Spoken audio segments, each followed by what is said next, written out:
సచిదానంద సత్యనారాయణ సచిదానంద సత్యనారాయణ ఆత్మారామానంద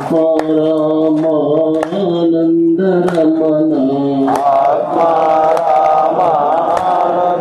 రమణ గురు బ్రహ్మ గురు విష్ణు గురు బ్రహ్మ గురు విష్ణు గురుదేవో మహేశ్వర గురుదేవో మహేశ్వర గురు సాక్షాత్ పరబ్రహ్మ గురు సాక్షాత్ పరబ్రహ్మ తస్మై శ్రీ గురవే నమః.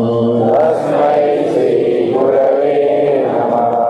ధ్యాన శ్లోకం.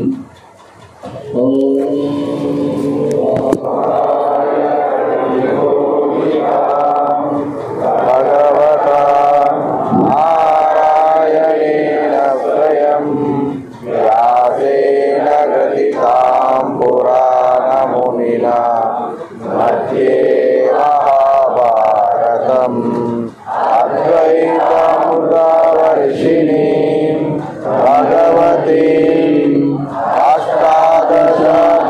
అష్టాదశాధ్యాయినీం అమ్మా త్వామనుసందధామి భగవద్గీతే భవద్వేషిణీం నమోస్తుతే వ్యాస విశాల బుద్ధే పూర్ణారవిందాయ పత్రనేత్ర ఏన త్వయా భారత తైలపూర్ణా ప్రజ్వాలితో జ్ఞానమయ ప్రదీప ప్రపన్న పారిజాతాయ స్తోత్ర వైత్రైక పాలయే జ్ఞానముద్రాయ కృష్ణాయ గీతామృతదుహే నమః. వసుదేవ సుతం దేవం కంసచారురమర్దనం దేవకీ పరమానందం కృష్ణం వందే జగద్గురుం. యం బ్రహ్మా రుద్రాముదా స్తున్వంతి దివ్యైస్తవైః వేవైశ్వాండపదక్రమోపనిషదైః గాయంతి యం సామగా జ్ఞానావస్థితదగ్రేణ మానసా పశ్యంతి యం యోగినో యస్యాంతం న విదుఃసురాసురగణా దేవాయ తస్మై నమః. ఓం శ్రీకృష్ణ పరబ్రహ్మణే నమః. ఓం శ్రీకృష్ణ పరబ్రహ్మణే నమః. శ్రీమద్భగవద్గీత శ్రీమద్భగవద్గీత నవమోऽధ్యాయः. అపవమనోధ్యాయః. రాజవిద్యా రాజగుహ్యయోగः. రాజవిద్యా రాజగుహ్యయోగः. శ్రీభగవానువాచ. శ్రీభగవానువాచ 11 నుండి 24 వరకు 25 వరకు మనం చెప్పుకున్నాం. 11 నుండి 25 వరకు. అవజానంతి మాం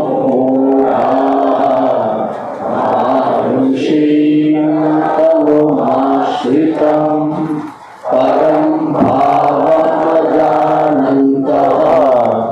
మమ భూతమహేశ్వరం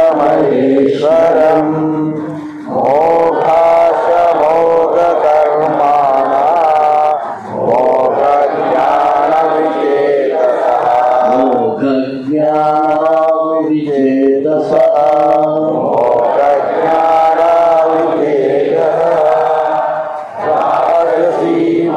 రాజసీమాసురీచైవ. దీర్ఘం ఉంది. ఎన్నికలదండి మరి పలకాలి. రాక్షసీమాసురీం చైవ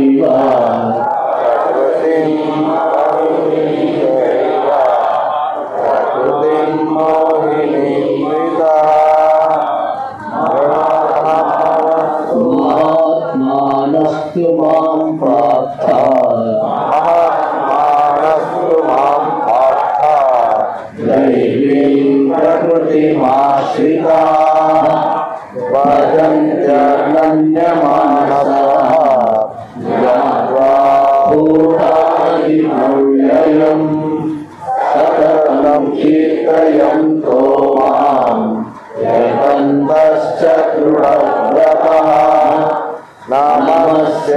చింతశ్చ మాం భజ్య నిత్యాయుక్తా ఉపాసతే జ్ఞానయజ్ఞేన చాప్యన్యే యజంతో మాముపాసతే ఏకత్వేన పృథక్త్వేన బహుధా విశ్వతో ముఖం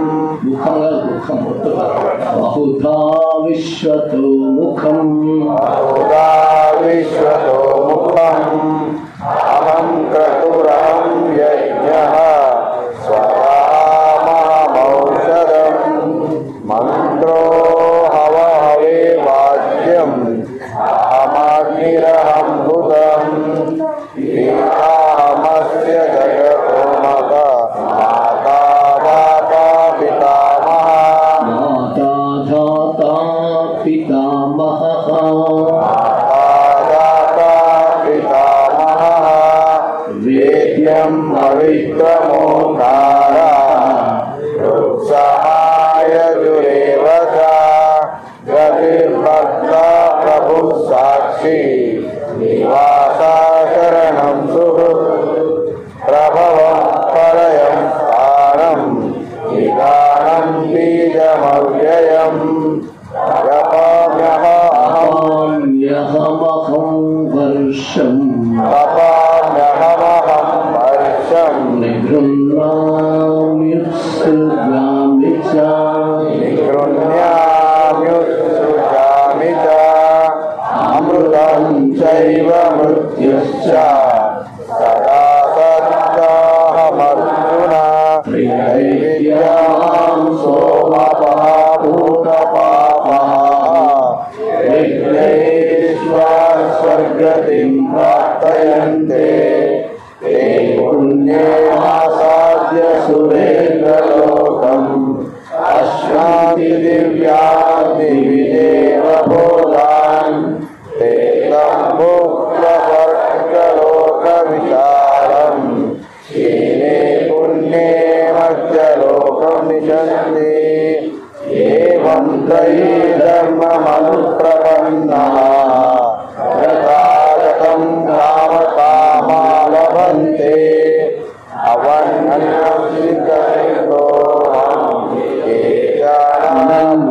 అనన్యాశ్చింతయంతో మాం అనన్యా చింతయంతో మాం ఏ జనా పర్యుపాసతే తేషాం విద్యాభియుక్తానాం యోగక్షేమం వహామ్యహం ఏప్యన్యదేవతా దేవతా భక్తాః ఏప్యన్యదేవతా భక్తాః యజంతే శర్దయాన్వితః దేవిమావేవ కౌంతేయ యజంత్యా విధిపూర్వకం అహం హి సర్వయజ్ఞానాం భోక్తా చ ప్రభురేవ చ భోక్తా చ ప్రభురేవ చ భోక్తా చ ప్రభురేవ చ నతు మామం విజానంతి తత్వేన తస్సావంతి తే తత్వేనాతస్య వంతితే తత్వేన తవస్యవంతి తే యాంతి దేవవ్రతా దేవ పితృయాన్ని పితృవ్రతా భూతాని యాంతి భూతేజ్య భూతాని యాంతి భూతేజ్యాః భూతాని యాంతి భూతేజ్యాః యాంతి మధ్యాజినోపి మాం. ఈరోజు 26 శ్లోకం.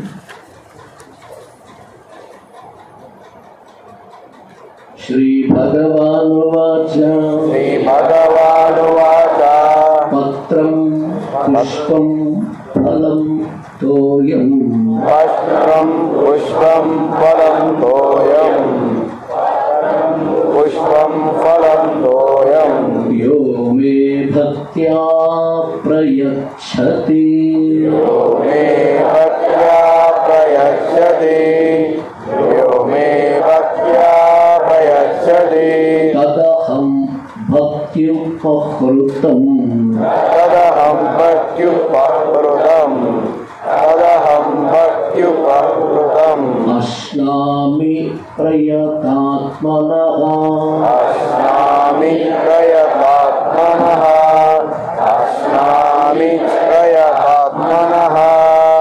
గడిచిన శ్లోకంలో యాంతి దేవవ్రత దేవా, దేవతలను ఆరాధించేవారు దేవతలనే పొందుతున్నారు. పితృని యాంతి పితృవ్రత, పితృదేవతలను ఆరాధించేవారు పితృదేవతలనే పొందుతున్నారు. భూతాన్ని యాంతి భూతేజ్యా, భూతలను ఆరాధించేవారు భూతలనే పొందుతున్నారు.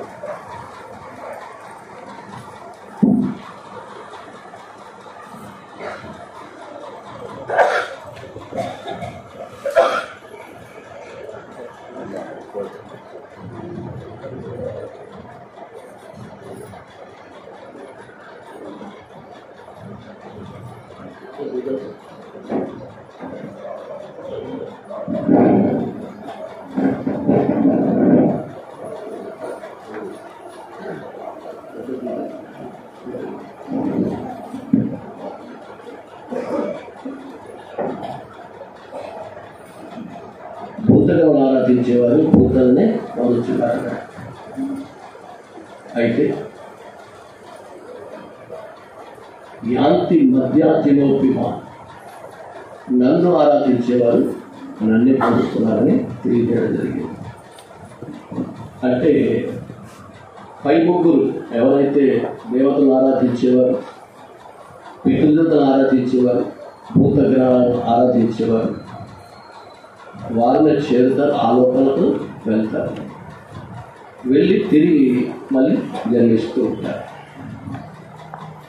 కానీ నన్ను ఆరాధించిన వారికి యాంతి మధ్యాజినోపిమా, నన్ను ఆరాధించిన వారు నన్నే పొందుతారని తెలియజేశారు. అంటే వీరు తిరిగి జన్మించారు. భగవంతుని పొందిన తర్వాత తిరిగి జన్మించే అవకాశం లేదు. అంటే మోక్షం అనే అనంతమైన ఫలితం వీరికి అందుతుంది. ఇప్పుడు ఎవరిని ఆరాధించారు? మనం అనంతమైన మోక్షం అనే ఫలితం మనకు లభిస్తుంది, అతన్నే చేస్తాం. కాబట్టి అలాంటి పరమాత్మను ఎలా ఆరాధించారు, ఏ విధంగా ఆరాధించారు, అతనికి ఏమి ఇవ్వాలి? ఆరాధనలు ఏదో ఒకటి సమర్పిస్తారు కదా, మరి ఏమి ఇవ్వాలి? ఇవ్వడానికి మన వద్ద ఏమన్నా ఉందా? ఇవ్వడానికి మన వద్ద ఏమన్నా ఉందా? ఉంటే జన్మించేటప్పుడు ఏదో ఒకటి తీసుకురావాలి. మన వద్ద ఉందంటే మనం జన్మించేటప్పుడు తల్లి గర్భానికి వచ్చాము, జన్మను పొందుతున్నాము, ఆ సమయంలో మన చేతులు ఏదన్నా ఉండాలి. కానీ రిక్త హస్తాలతో వచ్చాము, అక్కడి చేతులు ఏమి లేదు. ఈ విశ్వం అంతా ఎవరిది? ఈ విశ్వం అంతా పరమాత్మదే. అతనికి ఏమి ఇవ్వాలి మరి? అంటే అతను ఇచ్చింది అతనికి ఇవ్వాలి. అంతేకాని విద్యకు ఏం లేదు కదా. నువ్వు వచ్చేటప్పుడు నేను తీసుకెళ్ళాలి, రిక్తహస్తాలతో ఈ జన్మించావు, నువ్వేమి తెలియదు, ఇవ్వడానికి ఏముంది దగ్గర? అతనిచ్చింది అతనికి ఇచ్చి సంతుష్టపరచాలి, అంతకంటే చేసేది ఏం లేదు. బెల్లం గణపతికి బెల్లం నైవేద్యం పెట్టాడు. ఒక అతను బెల్లం గణపతి చేసుకున్నాడు. గణపతి రకరకాలుగా చేసుకుంటారు, చూపిస్తారు కదా. కూరగాయల గణపతిని, ఆ గణపతిని, రకరకాల గణపతిని అందరూ అలా ప్రతిష్ఠించుకొని ఆరాధిస్తారు. ఇతడు బెల్లం గణపతిని పెట్టుకున్నాడు, పూజలో కూర్చున్నాడు. పూజ అంతా అయిపోయింది. చివరికి నైవేద్యం పెట్టారు. నైవేద్యం లేదు, తేలేదు, మర్చిపోయాడు. కానీ పూజ మధ్యలో మళ్ళీ లేవకూడదు. పూజ అయిపోయిన తర్వాతనే, ఆ పూజ ముగిసిన తర్వాతనే పూజ నుండి మనం పక్కకు జరగాలి. కానీ అంతవరకు మనము పూజ నుండి లేవకూడదు. అది నియమం. ఎవరైనా పూజ చేసుకున్నా కానీ పూజ అయినంత వరకు మనం అక్కడి నుండి లేవకూడదు. అందుకోసం కంకణం కడతారు.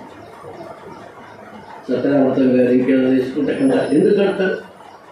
దీక్ష, నాయన సత్యనారాయణ చేసుకుంటున్నాం, ఇది అయ్యేంత వరకు చెప్తాను, కదలద్దు అని నేను కంకణ బద్ధులుగా చేస్తాను. ఆ పూజ అయ్యేంతవరకు దాని నుండి కదలద్దు. ఇప్పుడు ఇదే చేస్తాడు, అన్నీ చేశాడు, ఇక పూజ చేశాడు అని అయిపోయింది.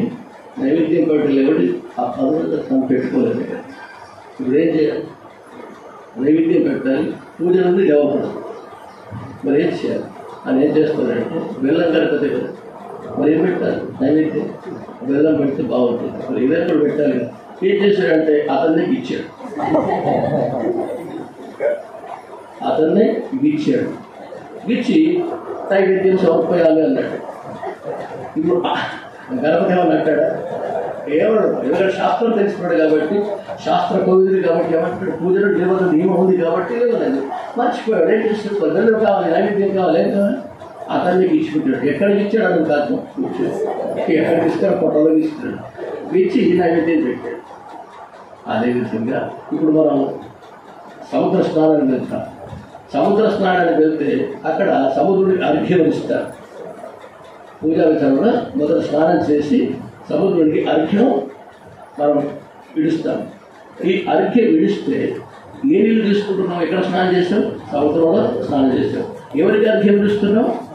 సముద్రునికి అర్ఘ్యం విడుస్తున్నాం. ఎవరి నీళ్ళు తీసుకుని అర్ఘ్యం విడుస్తున్నాం? అది తనకి ఇవ్వాలి, కానీ మనదంటూ ఈ లోకంలో ఏది లేదు. అయితే మధ్యలో మన నీ పాత్ర ఏంటి? అతనికి ఇస్తున్నాం. మన నీ పాత్ర ఏంటి అంటే మధ్యలో నీ పాత్ర ఏంటి అంటే నువ్వు భక్తిని జోడించి సమర్పించాలి అంతే. అతనికి ఇస్తున్నావు. ఎలా ఇవ్వాలి? భక్తిని జోడించి సమర్పించాలి అంతే. ఇవ్వాల్సింది నీ భక్తి, నీ ప్రేమను పంచాలి, అంతేగాని ఇంకొకటి కాదు.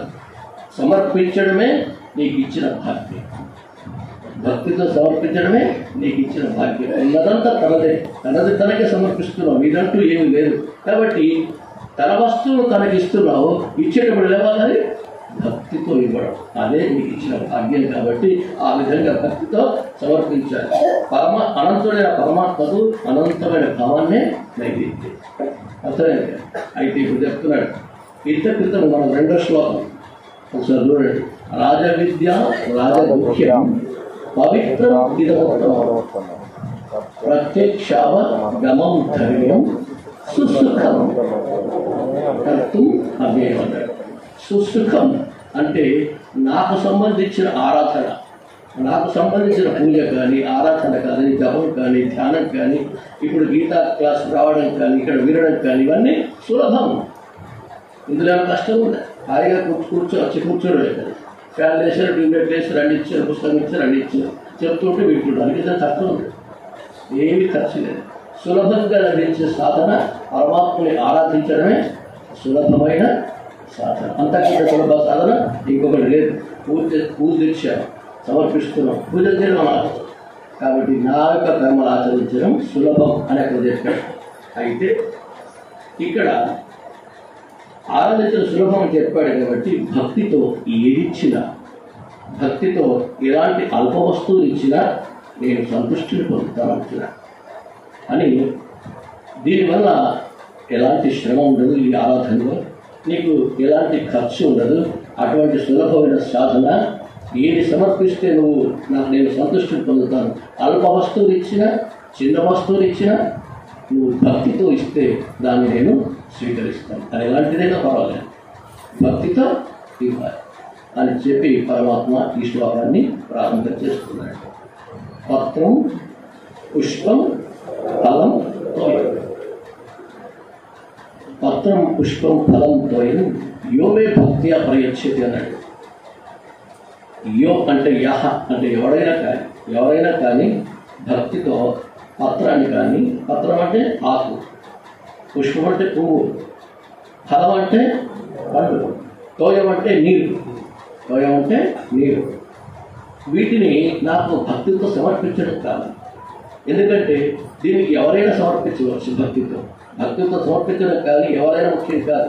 ఏ మతమని ముఖ్యం కాదు, ఏ జాతని కాదు, ఏ వర్గమని కాదు. ఎలాంటి వారైనా ఈ యొక్క వాటిని నాకు సమర్పించే అవకాశం అందరికీ ఉంది. కులం లేదు, జాతి లేదు, మతం లేదు, భేదం లేదు, స్త్రీ లేదు, పురుషులు లేదు, ఎవరైనా సమర్పించవచ్చు. దీనికి కండిషన్ అంటూ ఏమీ లేదు, నిబంధనలు ఏమి లేవు. ఎలా సమర్పించాలి? ప్రయతాత్మ ఏమన్నాడు? ప్రయతాత్మ అంటే అర్థం తెలుసా?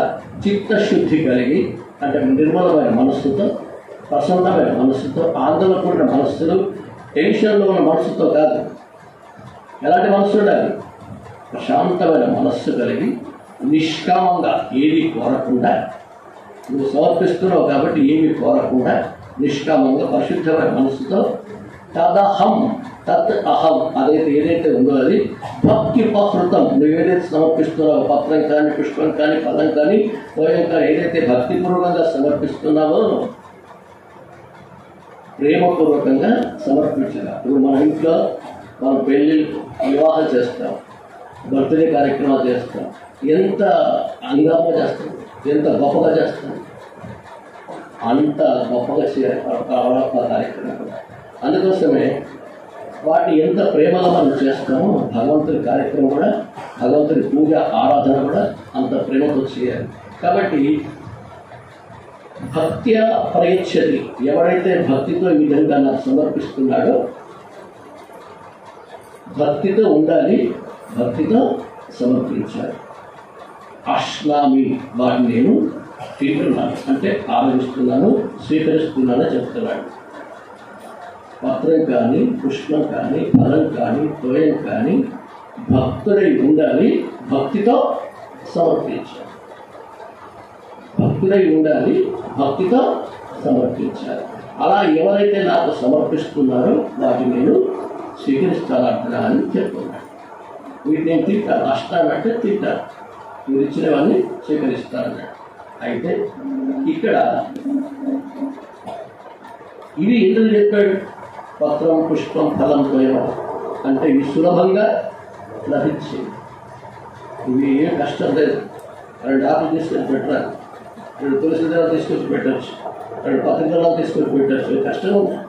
ఆకులు ఇచ్చాడు, చెట్టుతో ఆకులతో అన్నీ వాటిని పోషించేది వాడు, అన్నీ వాడే. నువ్వు తీసుకొచ్చి పెట్టాడు అంతే. పత్రం, పుష్పం, ఫలం, పుష్పాలు ఇస్తారు, ఫలాలు అవి కూడా సులభంగా లభించేవి. తర్వాత ఏంటి? నీరు ఎంతపడతావు. కాబట్టి ఇందులో ఇవన్నీ ఎందుకని చెప్పాడంటే సులభంగా నీకు లభించేవి, కష్టపడవలసిన లేదు, శ్రమ లేదు, ఖర్చు లేదు. శ్రమ లేదు, ఖర్చు లేదు. ఇక్కడ వస్తువు ముఖ్యం కాదు, భగవంతుడికి ఇచ్చేది వస్తువు ముఖ్యం కాదు, భావం ముఖ్యం. ఏ వస్తువు ఇస్తున్నావో పరమాత్మ చూడు, ఏ భావంతో ఇస్తున్నావో గ్రహిస్తున్నాడు. భావగ్రాహి జనార్దన అంటాడు. భావాన్ని గ్రహించేవాడు కానీ నువ్వు ఇచ్చే వస్తువును చూసేవాడు కాదు. నువ్వేమిస్తున్నావు పరమాత్మకి ఏమొస్తుంది, కానీ ఏ భావంతో ఇస్తున్నావో తాను చూస్తాడు. నువ్వు ఇచ్చేది భావనను బట్టి ఉంటుంది. కాబట్టి ఇప్పుడు మన దగ్గర భగవంతుని మెప్పించి ఇచ్చేది ఏముంది? భగవంతుని మనం ఇచ్చి మెప్పించడం ఎలా? ఏముందని మెప్పిస్తాం? ఇచ్చి మెప్పించే వస్తువు ఏమైనా ఉందా మన దగ్గర? కొండంత దేవునికి కొండంత పత్రిస్తాం, అంత పత్రి పెడతాం, మనకు అవుతుందా? కాబట్టి ఇప్పుడు ఉడత భారతీయ నిర్మాణ సమయంలో ఉడత వచ్చి అందరూ రాళ్ళు వేస్తుంటే భారతీయ నిర్మాణానికి తలవంతగా ఒక చిన్న రాయి తీసుకొచ్చి అందులో వేస్తే రాముడు దాన్ని కత్తికి వచ్చి ఆ ఉడతను తన చేతిలో తీసుకొని ఇలా నిమిరాడు. ఆ యొక్క గుర్తులు ఇప్పటికీ ఉన్నాయి, ఆ గుర్తులు ఇప్పటికీ ఉన్నాయి. అంటే భక్తి అక్కడ ఉడత చేసేది సహాయం కాదు. ఒక చిన్న రాళ్ళు తీసుకొచ్చి చిన్న ఇసుక రాళ్ళు తీసుకొచ్చి చేస్తే అది బాగా దిగుతుంది కాదు. కానీ దాని యొక్క భక్తి, నేను భగవంతుడికి నా వంతు వారు తెలియవారు, నా వంతు నేను సహాయం చేస్తాను, నాతోటైనతో నేను చేస్తాను. కొండల మోస్కరాలు రాళ్ళు నేను మోస్కరాలు పెట్టలేదు, నాతో నిజవుతుంది కాబట్టి నేను చేస్తానని అది భావం. అది ఇక్కడ చేసేది భావంతో, భక్తితో చేసేది. కాబట్టి దాన్ని ఒళ్ళు నిమిరాడు, ఇప్పటికీ ఆ చారలు అలాగే ఉంది. అది భక్తి. ఆదిశంకరుడు ఉన్నారు, భిక్షాటనకు వెళ్ళాడు. ఒక ఇంటికి భిక్షాటనకు వెళ్ళాడు. భిక్షాటనకు వెళ్తే అక్కడ ఏమని తెలుసా? ఆ ఇంట్లో అమ్మ భవతి భిక్షాంతే అని ప్రార్థించాడు. సన్యాసి కాబట్టి భిక్షను తీసుకోవడం ఆయనకు, భిక్ష తీసుకొని బ్రతకాలి. ఆ విధంగా భిక్ష కోసం వెళ్ళి అమ్మ భిక్షాందేహి అని అడిగాడు. అతను పేద బ్రాహ్మణుడు, వాళ్ళ ఇంట్లో ఏమీ లేవు. ఆ సమయంలో ఎవరు లేరు, ఆమె ఒక్కతే ఉంటుంది. ఆమె ఎలా ఉంటుందంటే ఒక చీర కట్టుకుంటే ఇంకొక చీర లేదు, దాన్నే కుటికి శుద్ధి చేసుకొని మళ్ళీ కట్టుకోవాలి. దానికి 100 రంధ్రాలు, దాన్ని ఒళ్ళు కనిపించకుండా కట్టుకోవాలి. ఈ విధంగా బ్రతుకుతున్నారు. ఈ సమయంలో శంకరుడు వచ్చి భిక్షాందేహి అన్నాడు. ఆ సమయంలోనే ఆమె చీరను ఉతికి ఆరేసింది. బయటకు వచ్చే పరిస్థితి లేదు. యతి వచ్చాడు, భిక్షాందేహి అని అడిగాడు. ఇప్పుడు ఏం చేయాలి? వాళ్ళ ఇంట్లో ఇవ్వడానికి కూడా ఏమీ లేదు. ముందుకు వెళ్ళి సమర్పించడానికి కూడా సాధ్యం కాదు, తన వివస్త్రమై ఉంది. ఇప్పుడు ఏం చేయాలి తెలుసా? ఏమి చేయలేని పరిస్థితులు ఉంటే యతిని మనం తిరిగి పంపించవాలి. మహాపాపం. ఏదుంటే అది ఇవ్వాలి, కానీ తిరిగి పంపించకూడదు. సన్యాసులు ఎందుకంటే త్యాగులు, వాళ్ళ యొక్క జీవితాన్ని సమాజం కోసం త్యాగం చేసిన వారు కాబట్టి అటువంటి వారిని ఎప్పుడు తిరస్కరించకూడదు. వచ్చిన వారికి ఏదో ఒకటి ఇవ్వాలి. ఇప్పుడు ఏం చేస్తుంది? ఏమీ లేదు. అటు ఇటు చూస్తే వాళ్ళ ఇంట్లో ఒక ఎండిన ఉసిరికాయ ఉంది. ఎండిన ఉసిరికాయ ఒకటి ఉంది. ఆ ఎండిన ఉసిరికాయ తీసుకొచ్చి తలుపు చాటున ఉండి ఈ విధంగా విసిరేస్తుంది. అది ఈయన భిక్షపాత్రుడు పడిపోయింది. ఇది గమనించాడు ఎవరు? శంకరుడు గమనించారు. కనకధారా స్తోత్రాన్ని అప్పుడే తాను ఆశువుగా పాడేశాడు. వాళ్ళ ఇంట్లో బంగారు ఉసిరికాయ వర్షం కురిసింది. అందుకోసం అందరూ కనకధార స్తోత్రం చదువుతారు. మా ఇంట్లో బంగారం ఉంటామంటే బంగారు ఉసిరికాయ యొక్క వర్షం కురిసింది.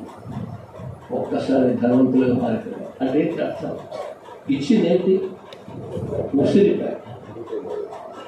ఈ ఉసిరికాయ ఇవ్వచ్చు, అది ఎండిపోయిన ఉసిరికాయ. ఇక్కడ ఇచ్చింది భావంతో, భక్తితో, భావంతో, భక్తిభావంతో ఇచ్చింది. కానీ నేనే తెచ్చుకున్నాను అహంకారంతో వేయలేదు. ఎందుకంటే వచ్చిన అంటే పరమాత్మను ఇంత ఇస్తే అంత అనుగ్రహిస్తాడు. కాబట్టి ఇచ్చిన దాన్ని ఒకే కాదు. ఇప్పుడు అరచేతి కాగితం ఉంది. కాగితం అంటే అరచేతి ఉంటుంది. అది ప్రభుత్వాన్ని ముద్ర పడింది అనుకో 2000 నోటుగా మారిపోయింది. అంత విలువ దానికి చిన్న పైసలు విలువలేదు దానికి. కానీ ఇప్పుడు 2000 నోటుగా మారిపోయింది. ఆ విధంగా పరమాత్మ యొక్క అనుగ్రహం పడితే అలా ఉంటుంది. అయితే ఇక్కడ ఏమంటున్నాడంటే కుచేరుడు నుండి ఏం తీసుకున్నాడు పరమాత్మ? పీడికడు. అవి చిరిగిపోయిన పంచలు మడత మీద మడత పెట్టి, ఎందుకంటే అటుకులందులో కడితే పోతాయని చెప్పి మడత పెట్టి ఆ అటుకులందులో తీసుకుని వస్తాడు. ఇంట్లో ఏమీ లేదు. ఈ దరిద్రం రావడానికి కూడా ఆయనే కారణం. అంత దరిద్రం రావడానికి కూడా ఆయన కారణం. ఒకసారి ఏమవుతుందంటే గురుకులంలో శ్రీకృష్ణుడు కుచేరుడు వాళ్ళు ఒకటే క్లాస్మేట్స్ ఇద్దరు. సాందీపుని మహర్షి ఆశ్రమంలో వీళ్ళిద్దరు చదువుతుంటారు. చదివేటప్పుడు ఏం చేస్తుందంటే ఆ సాందీపుని మహర్షి భార్య ఈరోజు వటచెరుకులు తీసుకురావాలి, మీరు వెళ్ళండి అని పంపిస్తుంది. పంపిస్తే కృష్ణుడు వెళ్తాడు, సుధాముడు వెళ్తాడు. ఆయన మరింత ముందు సుధాముడు ఇద్దరు వెళ్తారు. వెళ్ళి వటచెరుకులు తీసుకొని వాటిని కట్టబెట్టుకొని తీసుకొచ్చే ప్రయత్నంలో వర్షం వస్తుంది. వర్షం రాగానే ఏమవుతుందంటే ఆ వర్షంలో తలదాచుకోవడానికి ఇద్దరు చెట్టు ఎక్కుతారు. కృష్ణుడు ఒక చెట్టు ఎక్కుతాడు, సుధాముడు ఒక చెట్టు ఎక్కుతాడు. ఎక్కిన తర్వాత ఏమవుతుందంటే వర్షం బాగుపడింది, ఈ రాత్రి పోయే పరిస్థితి లేదు, అలాగే ఉంటారు. ఇద్దరికి ఆకలి అవుతుంది, ఇద్దరికి ఆకలి అవుతుంది. ఇప్పుడు ఏముందంటే ఏమీ లేదు. కానీ సుధాముడు ఇవన్నీ తెలుసు కాబట్టి సీనియర్ స్టూడెంట్ అనుకుంటే కొన్ని బఠానీలు పంపడించుకున్నాడు. ఇక వర్షం పడుతుంటే ఆకలి అవుతుంది కాబట్టి ఆ బఠానీలు తింటున్నాడు. తింటూ ఉంటే కృష్ణుడికి ఏదో శబ్దమైనట్టు వినిపిస్తుంది. సుధామ ఏం తింటున్నావు ఆయన, నాకు కూడా పెట్టావా అంటే ఏం లేదు కథాస్తం అయిపోయింది. మనకంతా ఏం లేకుండా ఇప్పుడు మనం కూడా పెట్టాడు లేదా నీకు కూడా ఏం లేకుండా అయిపోయింది. వేస్తే అయ్యో లేకపోతే లేదు కాదు, ఏం లేదు అంటే ఏం లేకుండా అయిపోయింది. వాడు తదాస్తున్నాడు అనుకుంది బ్రతుకు అనుకో. కాబట్టి వచ్చిన వాడికి ఏదో కొద్దిగా సమర్పించాలి, కానీ ఏది లేకుండా తిరిగి పంపించేవాడు. ఇప్పుడు సుధాముడు ఏం లేదంటే అన్నాడు, బ్రతుకంతా ఏది లేకుండా అయిపోయింది. ఆ పరిస్థితి చూసి అతనికి 11 మంది పిల్లలు సంతానం. అంతమందికి భోజనము భోజనానికి కూడా కష్టంగా ఉంది, అంత బాధపడుతున్నాడు దరిద్రులతో.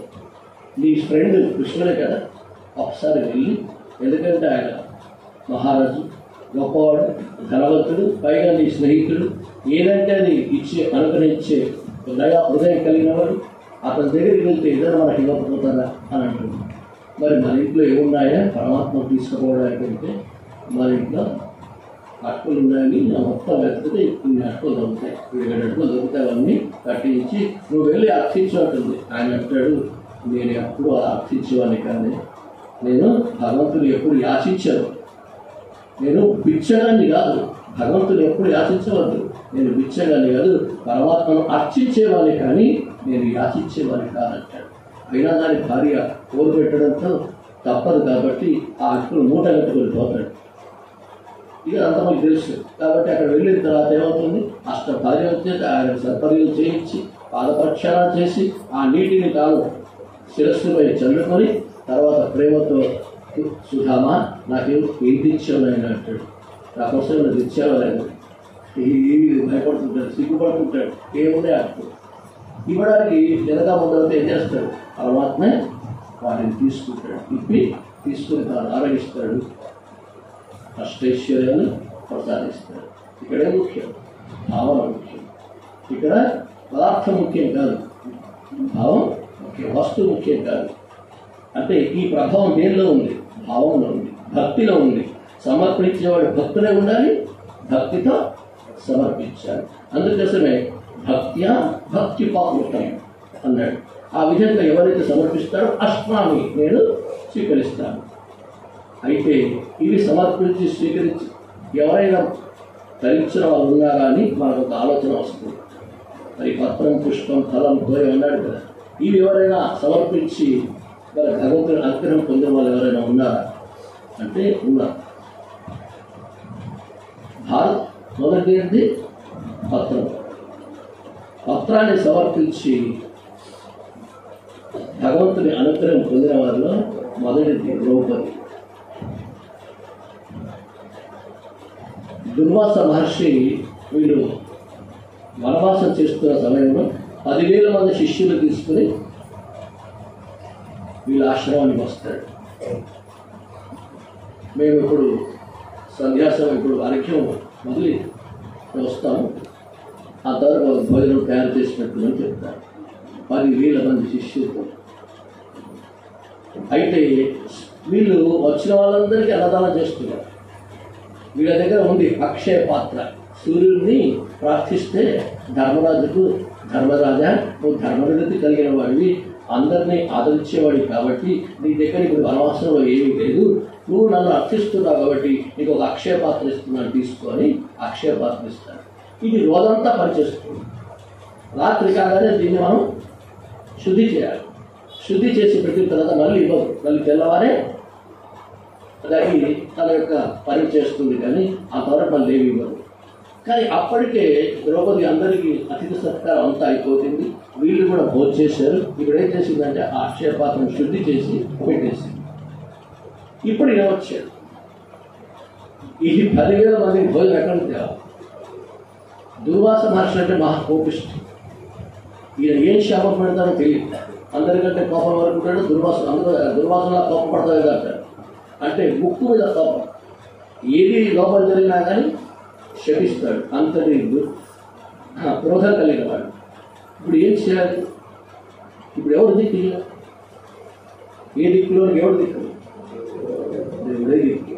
అప్పుడు కృష్ణుని ప్రార్థిస్తాడు. కృష్ణ అని ద్రౌపది కృష్ణుని ప్రార్థించి ఇన్ని 1000 మంది శిష్యులతో వచ్చాడు, సంధ్యావందనం చేసుకుంటాను వెళ్ళాడు, భోజనానికి సిద్ధం చేయమన్నాడు. మరి ఇంతమందికి భోజనం చేయాలంటే నేను అక్షయపాత్ర కూడా కడిగేశాను, ఇప్పుడు ఇలా అని బాధపడుతుంది. ఆ సమయంలో కృష్ణుడు అక్కడికి వస్తాడు. వచ్చి ద్రౌపది బాగున్నావా అంటాడు. బాగు, సరే నాకు ఆకలి అవుతుంది, ఏమన్నా పెట్టు అంటాడు. నాకు ఆకలి అవుతుంది, ఏమన్నా పెట్టు. నువ్వు కూడా పరీక్షిస్తున్నావు అన్నయ్య, నువ్వు కూడా నన్ను పరీక్షిస్తున్నావా? ఇక్కడ ఏమి లేదు, అన్ని శుద్ధి చేశాను, అవి 10,000 నాకు అన్నీ తెలుసమ్మా అంటాడు. అని చూడు ఎక్కడేమో ఉందేమో చూడు ఆ పాత్రని అంటాడు. ఆ పాత్ర తీసి శుద్ధి చేసావు కదా, ఏమన్నా ఒకటి ఏదైనా ఉంటుందో చూడు అంటాడు. దానికి ఒక చిన్న అవిసె ఆకు దానికి అంటుకుని ఉంటుంది. చిన్నది అవిసె ఆకు అంటు, అది కూడా ఇన్న పెట్టింది. శుద్ధి పెట్టిన అవిసె ఆకు వస్తుంది. ఆకు నకింపట్లేదు. ఆకు తీసి ఆయన చేతిలో పెడితే దాన్ని ఆనందిస్తాడు. పరమాత్మ ఆనందించాడంటే ప్రపంచమంతా ఆనందించాడు కదా. ఇప్పుడు చెప్తాడు ఇక వెళ్ళి భీముడిని వెళ్ళమను, ఆ దుర్వాసుని అతని శిష్యుల్ని తీసుకొని భోజనానికి రమ్మను, ఆహ్వానించమని వెళ్ళు అంటాడు. భీమసేన వెళ్ళు, వాళ్ళందరూ తీసుకోరా, వాళ్ళందరూ భోజనం మీరు వడ్డించరు. బావా ఏముండదు, నీకెందుకు అనుకోరా, వాళ్ళందరూ తీసుకున్నా, వాళ్ళందరూ భోజనం చేస్తారు, నీకెందుకు నేను ఉండాలి, నువ్వు చెప్పింటే నాకేం భయం అని వెంటనే గద తీసుకొని గద బుధాలు వేసుకొని వెంటనే ఆ నదీ తీరానికి వెళ్తాడు. వెళ్ళిన తర్వాత అక్కడ ఏం చేస్తాడంటే అందరూ చూస్తుంటే ఏమవుతుందంటే అందరూ నదీ తీరంలో దొర్లుతూ ఉన్నారు, అటు ఇటు దొర్లుతున్నారు. వీళ్ళే స్నానం చేస్తారు, ఇలా దొరుకుతున్నారు ఏంటి అంటే ఎప్పుడైతే పరమాత్మ తీసుకున్నాడో ఇలా పక్కలన్నీ నిండిపోయాయి. ఆయాసంతో బాధపడుతున్నారు కాబట్టి అటు ఇటు వస్తున్నారు. ఎందుకంటే ఆయాసం అంతా ఎవరైనా చేస్తారు, పడుకున్నట్టు ఇటు కొన్నట్టు వాళ్ళు కూడా అటు రండి భోజనానికి కట్టాడు. ఒక్కొక్కరు పడతారు, ఏం భోజనం పాడు భోజనం ఇప్పటికే వాళ్ళు ఆయాసం అవుతుందంటే భోజనం అంటారు. అక్కడ మేము అంతా సిద్ధం చేసామంటే భోజనం లేదండి, ఆయాసం అంటే ఆయాసం భోజనం అంటాడు. అప్పుడు దుర్వాస మాస్టర్ వెళ్తారు, మహర్షి రండి సిద్ధం, ఏం సిద్ధమయ్యా బాబు, ఇక్కడ పొట్టతో ఆయాసంతో బాధపడుతున్నా అంటాడు. అంటే పరమాత్మ రక్షించాడు, కేవలం పత్రాలు చిన్న పత్రం తీసుకొని తాను ఆరగించి వీళ్ళందరినీ పొట్టలు నింపి వాళ్ళ కడుపులో ఆయాసం అయ్యేటట్టుగా తాను తయారు చేసి పెట్టి రక్షించాడు. ఎవరిని? ద్రౌపదిని రక్షించాడు, పాండవుని రక్షించాడా లేదా? ఇది పత్రం. అదే పత్రంతో ఇప్పుడు రుక్మిణి ఉంది, సత్యభామ ఉంది. నాలుగు ఏం చేస్తాడు, సత్యభామ ఒక వ్రతం చెప్పి అతను భర్తను అమ్ముకున్న తర్వాత ఈ వ్రతంలో భర్తను అమ్ముకోవాలి. ఆ వ్రతం అటువంటిది. అమ్ముకున్న తర్వాత నీ దగ్గర ఉన్నదాంతో మళ్ళీ కొనుక్కోవాలి. ఇది వ్రతం. నాలుగు వ్రతం అయిపోయిన తర్వాత ఏం చేస్తాడంటే రుక్మిణీదేవి సత్యభామతో మరి ఇంకే ఆసనం కూర్చోబెట్టు, నేను అతను కొనుక్కుంటాను, అతను ఎంత ధనం ఉందని కదా ఇస్తాను. నా దగ్గర ఎంత ఎక్కువ, నా తండ్రి ఇచ్చిన శమంతకం ఉంది, రోజు 7 బారుల బంగారం ఇస్తుంది, అంటే 7 కేజీలు, రోజు 7 కేజీల బంగారం ఇస్తుంది.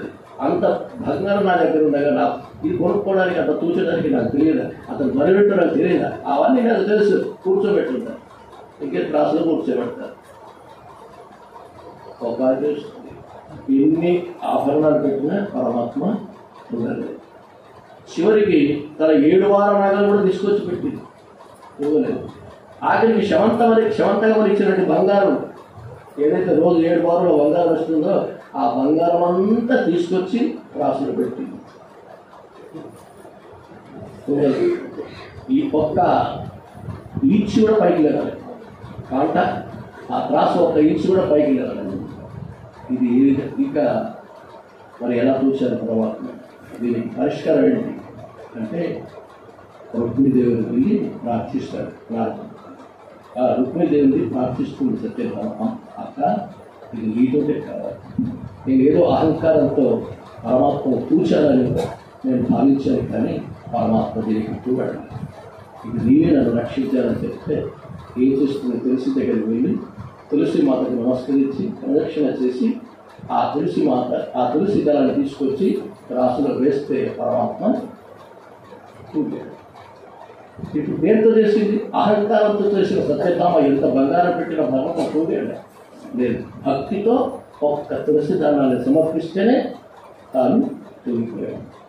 ఇప్పుడు భక్తి కావాలన్నా వస్తువు ముఖ్యం, ఇక్కడ భక్తి ముఖ్యం. అక్కడ తులసి దళమే ఇంత బంగారం ఉన్నా కానీ పనిచేయలేదు, భక్తితో తులసి దళాన్ని సమర్పించిన పరమాత్మ స్వీకరించారు. ఇది పత్రంతో ధరించిన వాళ్ళు వీళ్ళు. నెక్స్ట్ ఇవి అందరికీ గజేంద్రుడు పుష్పం, గజేంద్ర మోక్షం, మగని అంటే మొసలి ఆయన పొలంలో పట్టుకుంటే నారాయణుని ప్రార్థిస్తాడు. ప్రార్థిస్తే పరమాత్మ రాడు.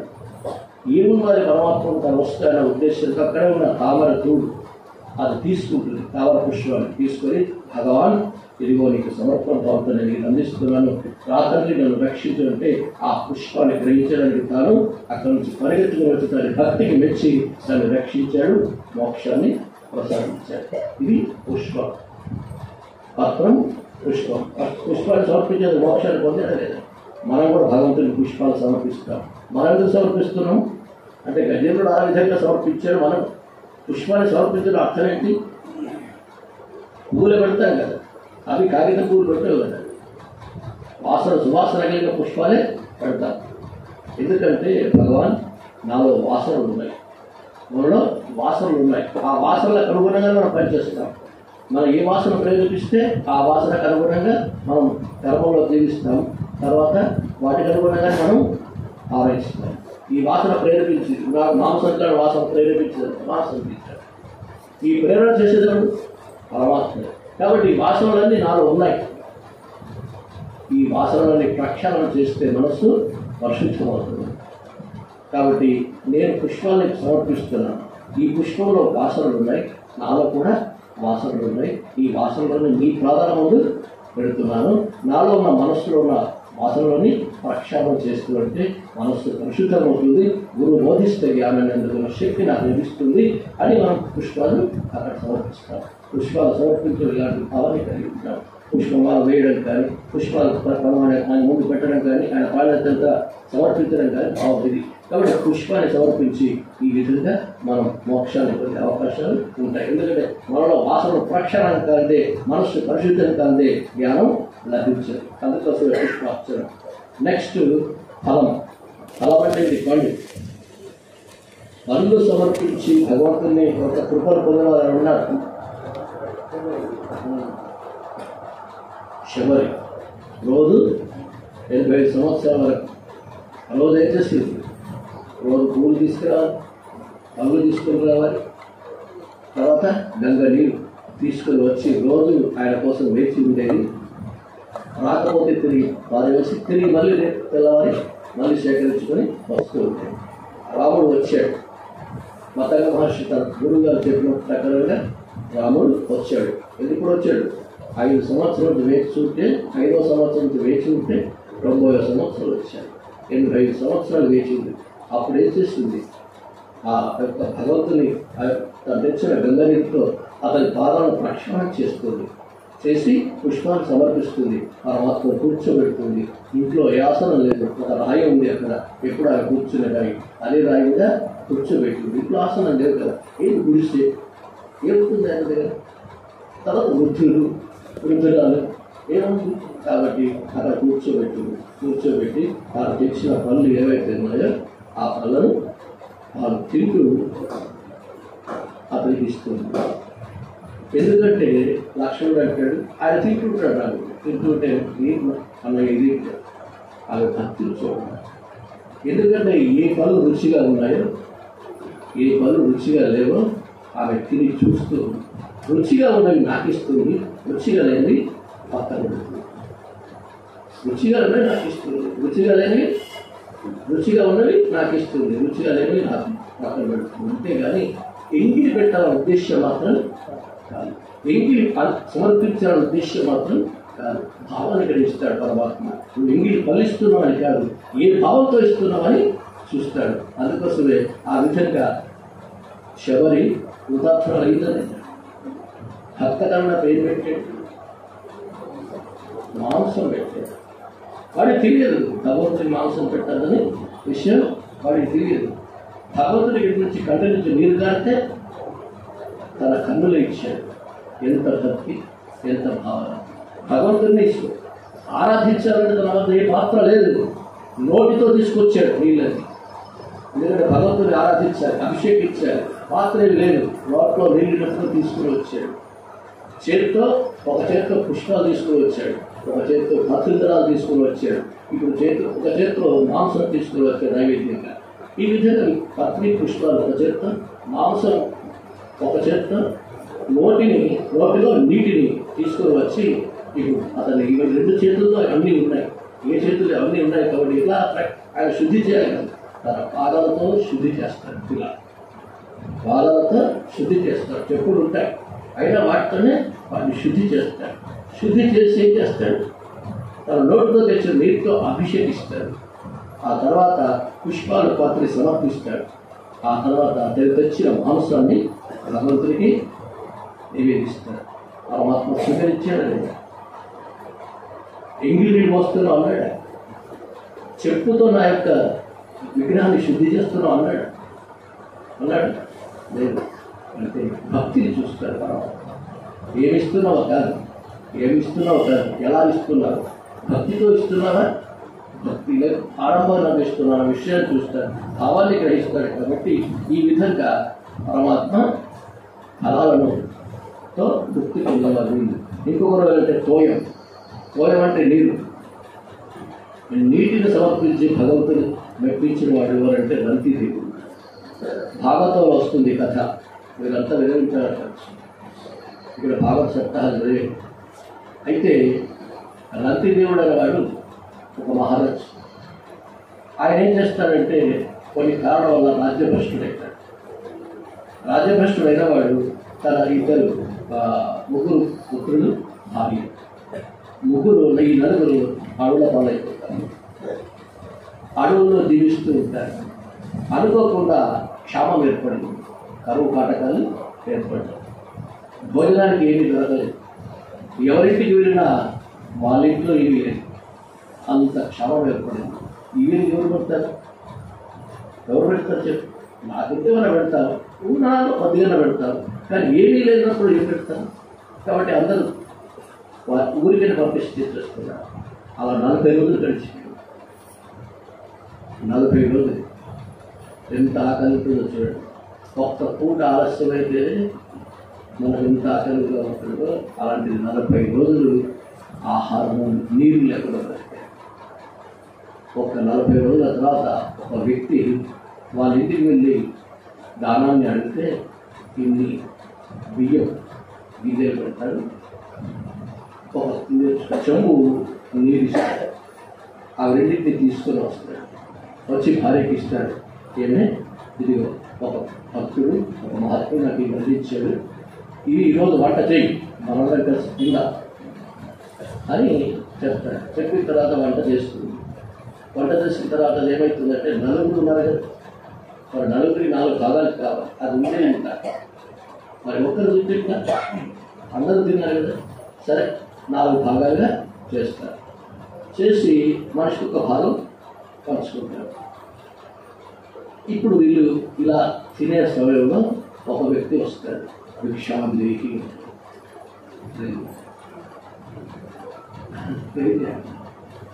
40 రోజుల నుంచి ఆహారం లేదు, అంత ఆకలితో ఉన్నాడు.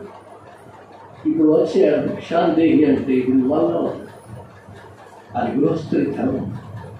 ఎవడైతే భిక్షాందేహి అంటాడో తప్పకుండా భిక్ష వేయాలి. వచ్చిన వాడు పరమాత్మ అన్న భావంతో వేస్తాడు.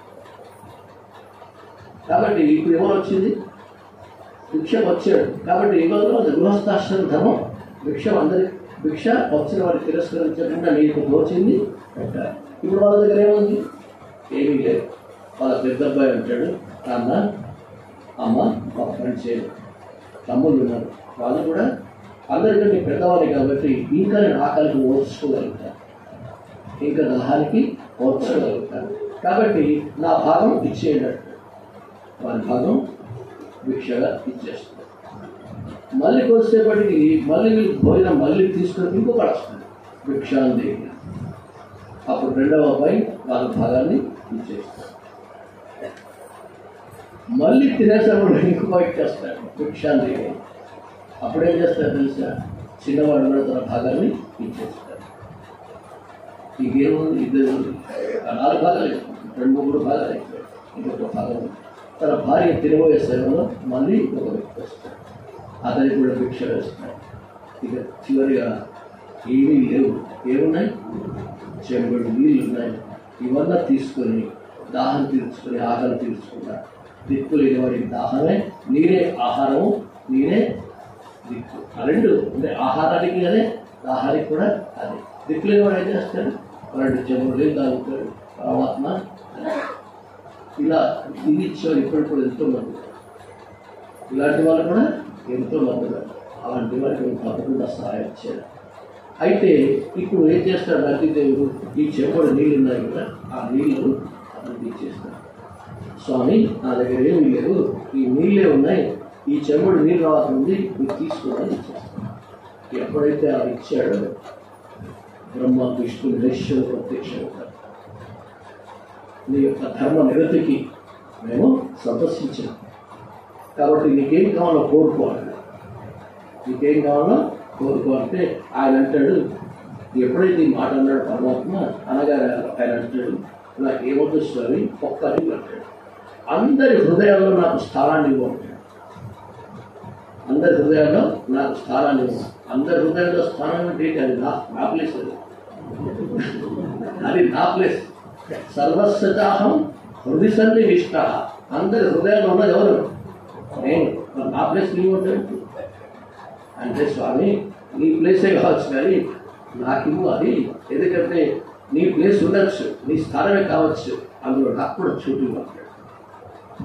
ఎందుకు ఆ విధంగా కోరుతున్నామంటే అందరికీ ఈ లోకంలో బాధలు ఉన్నాయి, అందరికీ ఈ లోకంలో కష్టాలు ఉన్నాయి. ఇప్పుడు నేను చూశాను ప్రత్యక్షమైన బాధలేంటో, ప్రత్యక్షమైన కష్టాలేంటో, కన్నీళ్ళేంటో నేను అనుభవంలో చూశాను. ఇలా ఎందరో ఉన్నారు, వాళ్ళందరి బాధలు, వాళ్ళందరి కష్టాలు నాకే ఇవ్వాలి, వాళ్ళందరికీ సుఖంగా ఉంచాలి. అందరి బాధలు కష్టాలు నాకే ఇవ్వు, ఈ మిగతా వాళ్ళందరికీ సుఖాన్ని కలిగించాలి. ఎవరైనా కోరుకుంటారు ఇది ప్రాక్టికల్ వేదాంతం చదవడం కాదు, ప్రాక్టికల్గా చూడాలి. ఇప్పుడు తాను ఏం చేశాడు? ఆ విధంగా ఎప్పుడున్నాడో పరమాత్మ ఎంత దయామయుడిని అని చెప్పి తిరిగి ఆ రాజ్యాన్ని, ఆయన సంపదల్ని మొత్తం తిరిగి ఇచ్చేస్తాడు. అంటే రంతిదేవుడు ఆ సైడ్లో ఏమిచ్చాడు? చెవుడు జీవిస్తే పరమాత్మ ప్రత్యక్షమై సమస్తాన్ని కల్పించాడు, సమస్తాన్ని ఇచ్చేసాడు. ఇచ్చిందంతా చెవుడు. కాబట్టి అందుకోసం అంటున్నాడు, ఇచ్చేవాడు చిత్తశుద్ధి కలిగి భక్తితో ఇవ్వాలి. పూజ ప్రాధాన్యత, భక్తి ప్రాధాన్యత. కాబట్టి తత్ ఈ భక్తిపూర్వకంగా ఎత్తు అన్నాడు. అంటే పత్రం, పుష్పం, ఫలం, ద్వయం, ఇందులో ఏదైనా కానీ భక్తిపూర్వకంగా భక్తితో ఎవరైతే సమర్పిస్తారో తత్ దాన్ని అష్టామి ఆరాధిస్తున్నాను అంటే.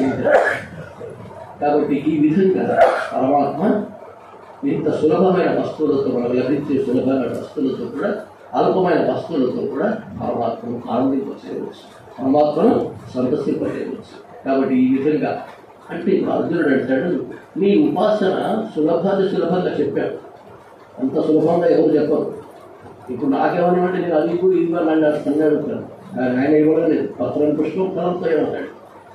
అయితే నా మనని కూడా విను కృష్ణ, ఒక మాట అంటాను, ఇవి ఇక్కడ కూడా ఒక్కొక్కసారి ఇవి కూడా దొరకవచ్చు, ఒక్కొక్కసారి దొరకకపోవచ్చు. ఒక్కొక్క పర్యాలు దొరుకుతాయి, ఒక్కొక్క పర్యాలు దొరకవు. మరి అలాంటప్పుడు నేను ఎలా ఉపాసించాను? దొరకనప్పుడు వీటిని ఎలా సమర్పించాను? వాటికైతే చెప్తున్న పత్రం, పుష్పం, ఫలంతో ఇవి కూడా లభించినప్పుడు ఇచ్చారు అని ఆయన ముఖ కవలికలు చూసి ఆయన ఈ సందేహం కలిగిందని పరమాత్మ గ్రహించి బోధిస్తున్నాడు. ఏమంటున్నాడు తెలుసా? ఇప్పుడు నేను యుద్ధరంగంలో ఉన్నాను, ఇప్పుడు యుద్ధరంగంలో నేను ఆరాధించాను, నేను పూజించాలంటే పత్రం ఎక్కింది, పుష్పం ఎక్కింది, ఫలం ఎక్కింది, ద్వయం ఎక్కింది. యుద్ధరంగంలో నాకు ఏమొస్తాయి అంటే భావదారిద్ర్యం లేదు కదండి. వస్తుదారిద్ర్యం ఉన్నా కానీ భావదారిద్ర్యం లేదు. కాబట్టి చెప్తాను నేను, అన్నిటికంటే సులభమైన సాధన ఇంకొకటి చెప్తాను నేను. పత్రం, పుష్పం, ఫలంతో ఏమంటే ఏంటో తెలుసా? పత్రం అంటే ఏంటి? మనస్సు. పత్రం అంటే ఆకు ఎప్పుడు చెలిస్తూ ఉంటుంది, మనస్సు కూడా ఎప్పుడు చెలిస్తూ ఉంటుంది. చెలించే ఆ ఆకును నాకు సమర్పించమంటే చెలించే మనస్సును నాకు, చెలించే మనస్సును ఇవ్వడు. అందరూ అభిస్తారంటారు కానీ మనస్సును ఎవరిపడు. నువ్వంటే నాకు ఇష్టం, నేనంటే నీకు ఇష్టం, నీకు ఎవరు ఇష్టం? నేను ఇష్టం కాదు, అరవై లక్ష ఎవరికి ఇష్టం లేదు, వాడి ఇష్టం. 2 ఎంట్రుకలు ఉన్నా కానీ తలకు 2 ఎంట్రుకలు ఉన్నా కానీ ఎక్కడికి పోతాడు? అద్దం దగ్గరికి పోయి ఆ దుగ్గలు పట్టి ఇటువంటి అక్కడ అంటాడు కానీ లేకుండా పోతున్నాడు. వాడంటే ఇష్టం కానీ ఎవడంటే ఎవరికి ఇష్టం? మనస్సుని ఒకటి ఇస్తాడు. అన్ని ఇస్తారు కానీ మనస్సు ఇవ్వడం కష్టం. అలాంటి మనస్సు నాకు సమర్పించు. ఎందుకంటే మనస్సు పరిపరిమితాలుగా నిన్ను పరిభ్రమింపజేస్తుంది, అనేకమైన వాసనతో కూడుకుని ఉంటుంది. అలాంటి మనస్సు పరిశుద్ధం కావాలని ఎవరికి ఇవ్వాలని? నాకు ఇవ్వాలి. నీ మనస్సు నాకు పత్రం. పత్రం అంటే మనస్సు. ఇంకోటి అన్నా తెలుసా? పుష్పం. పుష్పం అంటే ఏంటి? వికసించేది. మనం ఏంటి వికసించేది? బుద్ధి. అదే నీకు ఇంకా బుద్ధి వికసించేది ఎలా అంటారు? అంటే వికసించేది బుద్ధి. అంటే నీ మనస్సును నాకేడు, బుద్ధిని కూడా నాకేడు. అంటే మనస్సు సంకల్పిస్తుంది కదా, సంకల్పాలను జరుపుతుంది, బుద్ధి నిర్ణయిస్తుంది. అయితే సంకల్పాలను చేసే మనస్సు నాకు ఇవ్వాలి. ఎందుకంటే దానికి ఎలా ఉంటుందంటే భగవంతుని ఆరాధించాలన్నా లేకుంటే ప్రపంచ విషయాలలో తిరగాలన్నా అని రెండు విధాలుగా మనస్సు అనుకుంటూ ఉంటుంది. ఇది ఆ సంకల్పం చేస్తుంది. బుద్ధి ఏమంటుంది తెలుసా? బుద్ధి ఎందుకు ఇవ్వన్నాడు? ప్రపంచ విషయాలు వద్దు, ఇప్పుడు భగవద్గీత ఇక్కడ జరుగుతుంది. భగవద్గీతకు వెళ్ళాలన్నా బంధువు వచ్చాడు ఆయనతో బయటకు వెళ్ళాలి, రెండింటినీ ఆలోచిస్తుంది. కానీ అన్నిటికంటే బంధువు ఎప్పుడైనా వస్తాడు, ఇక వస్తాడు రేపు పోతాడు ఎవరు. కానీ భగవద్గీత క్లాసు మళ్ళీ 19వ తారీఖు అయితే అయిపోతుంది, ఇక్కడికే పోవాలని బుద్ధి నిర్ణయిస్తుంది. అంటే నీ సంకల్పం ఉన్నా కానీ నిర్ణయించేది ఎవరు? నీకు ఉంది, ఇటు పోవాలా అటు పోవాలా ఉంది. మనసు చెప్పింది భగవద్గీతకు వెళ్దామా లేకపోతే బంధువులతో బయటకు వెళ్ళామని రెండు విధాలుగా కోరుకుంది. కానీ బుద్ధి నడిపోమన్నాడు తెలుసా? భగవద్గీతకే వెళ్ళు అని బుద్ధి నిర్ణయిస్తుంది. సంకల్పించే మనస్సు నాకు ఇవ్వాలి, నిర్ణయించే బుద్ధిని కూడా నాకు ఇవ్వాలి. అవి రెండు నాకు ఇవ్వు. ఇవన్నీ నేను ఇచ్చినవే కదా, నీకు ఇచ్చినవే నాకు ఇవ్వు. ఇవన్నీ నేను ఇచ్చినవే, నాకు ఇచ్చిన రేపు 180 నివేదన పెడుతున్నాడు. ఇవన్నీ ఎవరు ఇచ్చాడు? అతను ఇచ్చినవి. ఇప్పుడు వాళ్ళు తీసుకుంటే పళ్ళు పెట్టారు, ఎవరు ఇచ్చారు? పుష్పాలు పెట్టారు, ఎవరు ఇచ్చారు? అన్నీ ఆయన ఇచ్చినవి ఇస్తున్నాడు కదా. నీకు ఇచ్చిన ఇల్లు, నీకు మనస్సు ఇచ్చాడు, ఆ మనస్సును నాకు ఇవ్వు. నీకు బుద్ధిని ఇచ్చాడు, ఆ బుద్ధిని నాకు ఇవ్వు. అసలు నెక్స్ట్ ఫలం. ఫలం అంటే కర్మఫలం. మనం ఏ కర్మ చేసినా కానీ ఫలితం ఎవరికి కాదు, నాకు సమర్పించి. ఎందుకో తెలుసా? ఫలం ఉంటే ఫలితం మన తర్వాత ఉందనుకోండి, ఆ ఫలితాన్ని పొందడానికి మళ్ళీ జన్మ పొందాలి.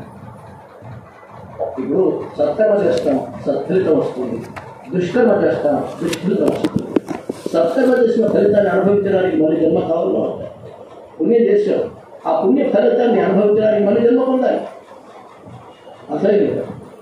మళ్ళీ పాపం చేసామనుకో, ఆ పాప ఫలితాన్ని పొందడానికి మళ్ళీ జన్మ పొందాలి. పుణ్యం చేసినా జన్మ పొందాలి, పాపం చేసినా జన్మ పొందాలి. మరి పాపము పుణ్యము రెండు లేకుండా ఉండాలంటే కర్మ ఫలితాన్ని నాకు సమర్పించారు. ఫలితం నీ వద్ద ఉంటే అనుభవించడానికి జన్మలు పొందాలి. ఇంకోటి ఏంటంటే అహంకారం. కర్మఫలం అంటే అహంకారం. మనందరికీ ఏముంది? అహంకారం ఉందా లేదా? నేను చేస్తాను ఎన్నిసార్లు అంటాం? రోజు ఎన్నిసార్లు పడుకుంటాం? దీని మీద నా దెబ్బ కొట్టు, కానీ అహంకారం దెబ్బ కొట్టు ఎవరు నన్నంటా ఎవరినైనా అంటే పర్వాలేదు, నన్నంటారు. అంత అహంకారం. ఈ అహంకారం ఉన్నంత వరకు భగవంతుడికి మనకు అడ్డుతారు ఎవరు? ఈ అహంకారమే భగవంతుడికి మనకు అడ్డుతారు. భగవంతుని దర్శించడానికి కూడా కారణం ఏంటి? అహంకారం. అహంకారం అనే ఫలం ఉంది, అది నాకు ఇవ్వాలి. ఇది పోవాలి. ఇప్పుడు మనం ఏం చేస్తాం? ఆనందిస్తున్నాం, కర్పూరాన్ని వెలిగిస్తున్నాం. కర్పూరంలో ఎందుకు తర్వాత ఏమవుతుంది? కర్పూరం వెలిగిన తర్వాత అణిగిపోతుంది, అందులో ఏమాత్రం కూడా శేషం ఉండదు. అంటే అర్థం ఏంటంటే భగవాన్ నాలో కూడా ఇంత అహంకారం ఉంది, ఈ అహంకారం ఇలా ప్రజ్వలిస్తుంది. ఇలాంటి అహంకారాన్ని ఇదిగో నీకు సమర్పిస్తున్నాను, దాన్ని నిర్మూలించే బాధ్యత నీదే అని భగవంతుడికి సమర్పిస్తున్నాను కర్పూరాన్ని. అదేవిధంగా మనం అహంకారం ఉంది కాబట్టి ఈ అహంకారం ఫలితాన్ని భగవంతుడికి సమర్పించాలి. ఇది ఫలం. నెక్స్ట్ తోయం. తోయం అంటే ఇంకోటి ఏముంది దగ్గర? మనస్సు ఉంది, బుద్ధి ఉంది, కర్మ ఉంది. ఇంకోటి ఏముంది కదా? ఇప్పుడు కర్మ చేశారు లేదా? ఇప్పుడు కర్మ చేశారు, ఫలితం ఉందా లేదా? ఈ ఫలితాన్ని అనుభవించడం జన్మ పొందాలి. ఒకవేళ ఫలితం వద్దనుకుంటే జన్మ పొందదు. ఇప్పుడు బ్యాంకు అకౌంట్ ఉన్నారు, బ్యాంక్ ఉంది, మన అకౌంట్ ఉంది, అందులో క్రెడిట్ ఉన్నా పోవాలి, డెబిట్ ఉన్నా పోవాలి. బ్యాంక్ క్రెడిట్ ఉన్నా తెచ్చుకోవడానికి పోవాలి, డెబిట్ ఉంటే కట్టడానికి పోవాలి. అకౌంట్ లేదనుకో పోయే పర్లేదు, అకౌంట్ లేకపోతే పోయే పర్లేదు. అదేవిధంగా పాపం లేదు, పుణ్యం లేదు, అది నీకు పెడుతున్నా, ఇక నా దగ్గర ఉంది. కాబట్టి ఈ విధంగా కాబట్టి ఉన్నదే క్రమంగా ఉన్నది కదా, వాటిని కూడా అబద్ధం సమర్పించారు. తోయం అంటే చిత్తం, ఇంకోటి ఉంది చిత్తం, మనస్సు, బుద్ధి, కర్మఫలం, ఫలం. తర్వాత తోయం అంటే చిత్తం. చిత్తం అంటే జలతత్వం కలిగినది, ఎప్పుడు జారిపోతూ ఉంటుంది. ఇప్పుడు మన ఇక్కడ వింటున్నాం, నేను కూడా ఒక జీవితం ఎక్కడ అనుకున్నాను, అందరూ అక్కడ బాగా నమ్ముతున్నా. కానీ ఒక వ్యక్తి ఏమైంది అంటే అతనికి అర్థం కాదని చెప్పింది. Body is present, mind is absent. అంటే మనస్సు బాడీ ఇక్కడే ఉంది, కానీ చిత్తం అది ఎక్కడో పోయింది. అందరూ అంటారు ఎక్కడ పోయిందో చిత్తం వెళ్ళిపోయేవాళ్ళు. కాబట్టి చిత్తం జలతత్వం కలిగింది. కాబట్టి ఇవి నాకు సమర్పించిన ఆయన మనస్సు, బుద్ధి, మనస్సు, అహంకారం, చిత్తం, ఈ నాలుగింటిని నాకు సమర్పించు. ఇంకా ఇవి ఇవన్నీ వచ్చలేదా, అవి దొరుకుతాయో లేదో, అవి దొరుకుతాయో లేవో, అవి లభిస్తాయో లేవో మనం నాకు సమర్పించకపోతాయో, కానీ ఈ మాత్రం నీకు ఉంటాయో లేదా. మనస్సు దగ్గర ఉంది, బుద్ధి దగ్గర ఉంది, అహంభావన దగ్గర ఉంది, తర్వాత చిత్తం కూడా మీ వద్ద ఉంది. ఇవన్నిటిని నాకు సమర్పించు. ఇప్పుడు శ్రీకృష్ణుడు అర్జునుడు రథానికి వెళ్తున్నాడు, తన రథసారథ్య వహించాడు. రథానికి ఎన్ని గుర్రాలు ఉన్నాయి? 4. ఇవే మనస్సు, బుద్ధి, చిత్తం, అహంకారం. ఈ 4 గుర్రాలు ఎవరికి ఇచ్చాడు? పరమాత్మ చేతికి ఇచ్చాడు. ఇచ్చాడు కాబట్టి తన రథాన్ని పరమాత్మ సారథ్యం వహించాడు. ఆయన రథానికి సారథ్యం ఎవరు వహించారు? 4 గుర్రాలు. ఈ 4 గుర్రాలు అర్జునుడు ఈ కృష్ణుడి చేతికి అందించాడు. అందిస్తే ఆ రథాన్ని తాను సారథ్యం వహిస్తూ ఉన్నాడు. ఏమని ఇచ్చాడు? మనస్సు, బుద్ధి, చిత్తం, అహంకారం అనే వాటిని భగవంతుడికి అర్జునుడు సమర్పించాడు. కాబట్టి అర్జునుడి రథాన్ని తాను వహిస్తున్నాడు, తాను తోలుతున్నాడు. అలాగే నీవు కూడా మనస్సు, బుద్ధి, చిత్తము, అహంకారం భగవంతుడికి సమర్పిస్తే నీ జీవిత రథాన్ని కూడా తానే సారథ్యం వహిస్తాడు. అర్థమైంది? అది కావాల్సింది. పత్రం, పుష్పం, ఫలంతో అవి కాదు, ఇవి కావాలి. ఈ విధంగా పరమాత్మను ఆరాధించాలి అని మనం ఈ విషయం కారణం తెలుసుకుంటున్నాం. అయితే వ్యాపారం అనేది భక్తి అనేది వ్యాపారం కాదు. భక్తి వ్యాపారం కాదు. దేనికైనా టికెట్ కాదు, దేనికైనా ఇంత రుసుము చెల్లిస్తే కానీ దర్శనం కాదు, ఇంత చెల్లిస్తే కానీ తర్వాత ఇదిగో సమర్పిస్తాం, ఇది నిలువులో ఇస్తాం, లేకపోతే వస్తే ఇది ఇస్తాం, అది ఇస్తాం. వేడేవాడు భక్తుడు కాడు, ఓడేవాడు యోధుడు కాదు. వేడేవాడు వాడు భక్తుడు కాదు, ఆ వస్తువుకే భక్తుడు, భగవంతుడికి భక్తుడు కాదు. నువ్వు ఏదైతే కోరుతున్నావో ఆ కోరడానికి భక్తుడి కాదు, భగవంతుడికి.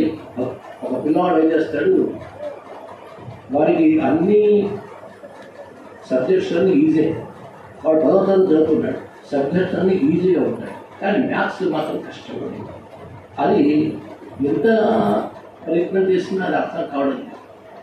కాబట్టి అందులో మార్క్స్ తక్కువ వస్తున్నాయి, ఒకసారి 2 సార్లు ఫెయిల్ అయిపోయాడు. అయితే ఈసారి వెంకటేశ్వర స్వామి దగ్గరికి పోతాడు. స్వామి, నేను ఈసారి నేను పరీక్షలో ఉత్తీర్ణత పొందాలి, కనీసం ఇవ్వాలంటూ దయచేసి ఎప్పుడు నేను అడగలేదు.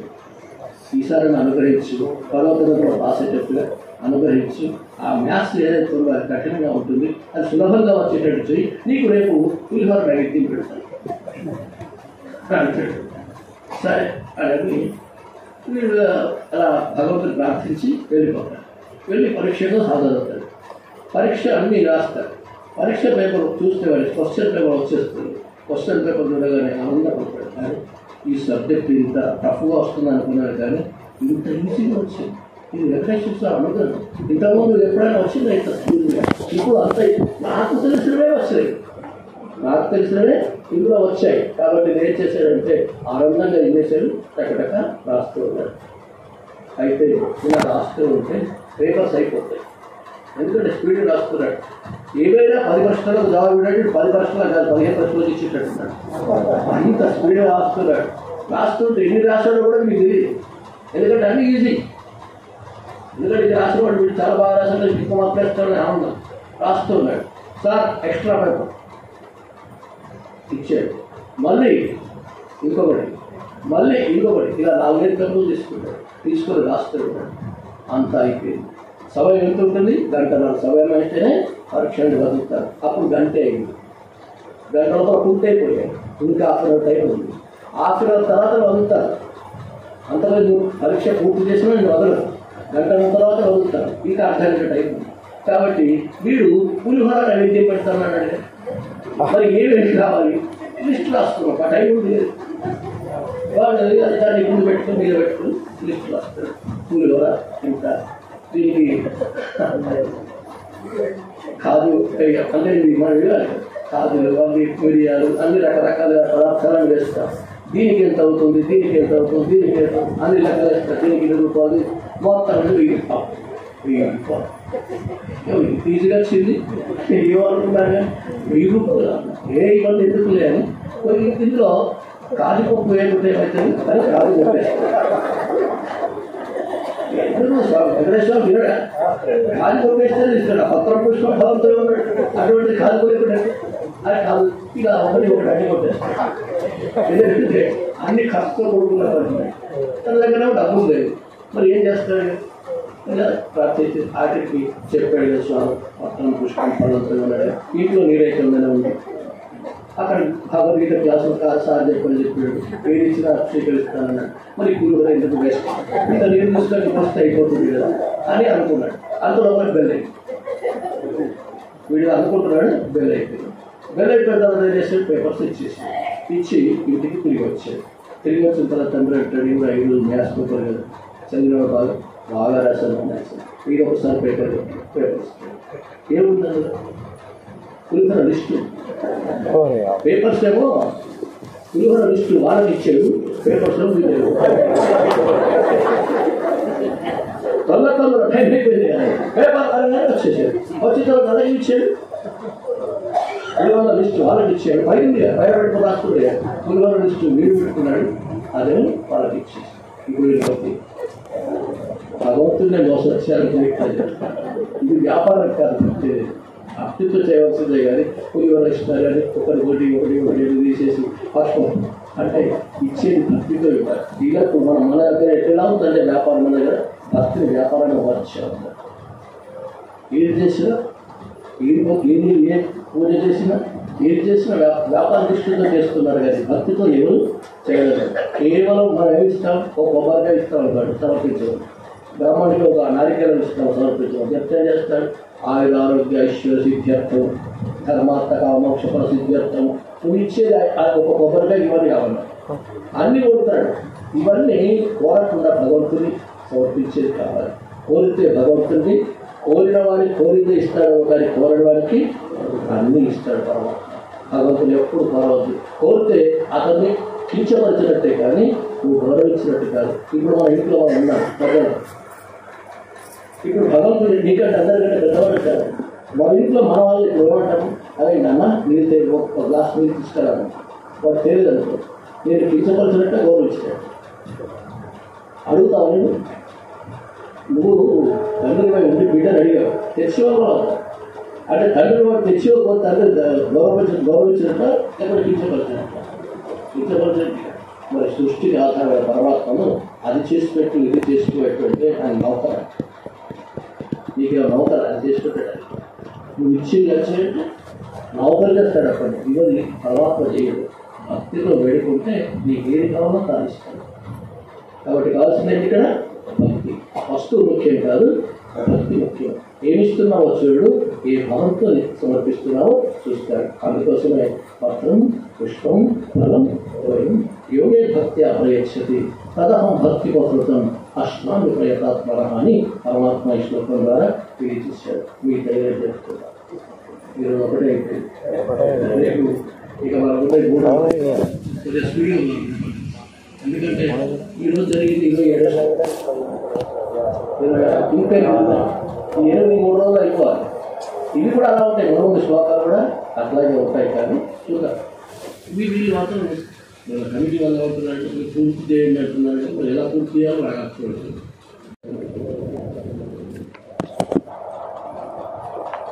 శ్రీ భగవానువాచ.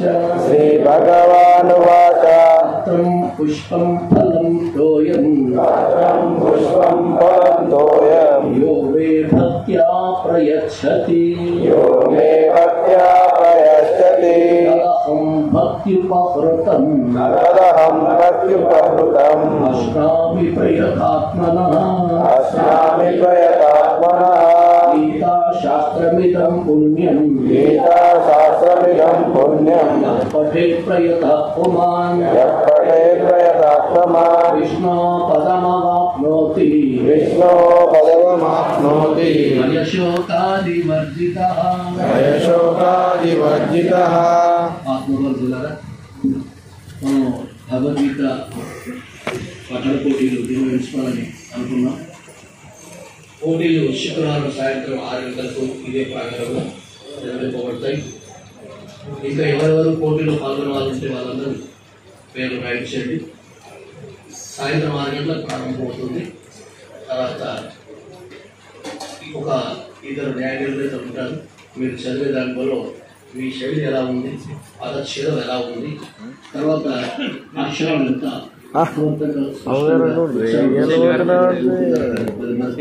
మొత్తం కలిపి 30 మార్కులు పంపిస్తారు. అందులో ఎవరికి ఎక్కువ మార్కులు వస్తే వాళ్ళు విజేతలుగా ప్రకటిస్తారు. మనం 100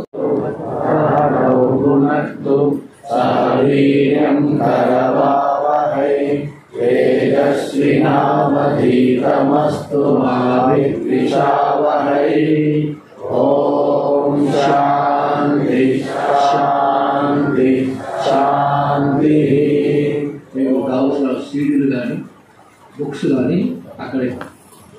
పూర్ణమిదం పూర్ణాత్ పూర్ణముదచ్యతే పూర్ణస్య పూర్ణమాదాయ పూర్ణమేవావశిష్యతే. ఓం శాంతి శాంతి శాంతి. జయ గురు బృందావన విహారీ గారికి, జై. గీతా మాతాకి. ఓం తత్సత్. ఓం తత్సత్.